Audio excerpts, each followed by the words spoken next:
कह रहे हैं रोज रोज कि विपक्ष भ्रष्ट है, हर नेता को भ्रष्ट कह रहे हैं। सच्चाई ये है कि वो पूरी तरह से भ्रष्ट। जो कंपनी 150 करोड़ से ज्यादा नहीं कमा रही है, वो 1100 करोड़ का चंदा कैसे दे रही है। लेकिन आज साफ दिख रहा है कि किस तरह से काले धन को सफेद करके इन्होंने अपनी पार्टी में चंदा दिलवाया। प्रधानमंत्री मोदी जी एक स्कीम लाए, उसका नाम था इलेक्टोरल बॉन्ड्स। उसका मतलब था कि जो भी किसी भी राजनीतिक दल को चंदा देता है, उसका नाम गुप्त रहना चाहिए। सुप्रीम कोर्ट ने कहा कि ये स्कीम गलत है, इससे भ्रष्टाचार बढ़ेगा और जो सूची है जिसने चंदा दिया है उसका नाम बाहर निकालो। जब ये लिस्ट बाहर निकली तो पता चला कि नरेंद्र मोदी जी की पार्टी ने, नरेंद्र मोदी जी ने इनसे किन किन लोगों से चंदा लिया। पता चला कि जिन कंपनियों पे छापा मारा था, जिन पे केस डाले थे, उनसे चंदा लिया गया और जब चंदा मिल गया तो केस, वो छापे बंद हो गए।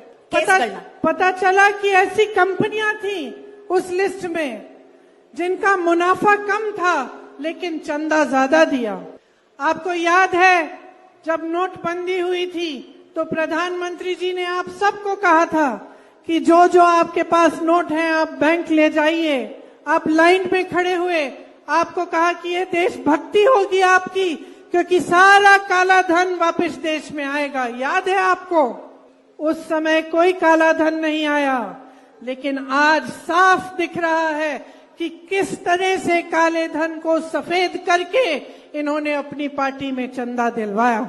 जो कंपनी 150 करोड़ से ज्यादा नहीं कमा रही है, वो 1100 करोड़ की चंदा कैसे दे रही है। और पूरा हमला विपक्ष पर साध रहे हैं, कह रहे हैं रोज रोज कि विपक्ष भ्रष्ट है, हर नेता को भ्रष्ट कह रहे हैं। सच्चाई ये है कि वो पूरी तरह से भ्रष्ट है।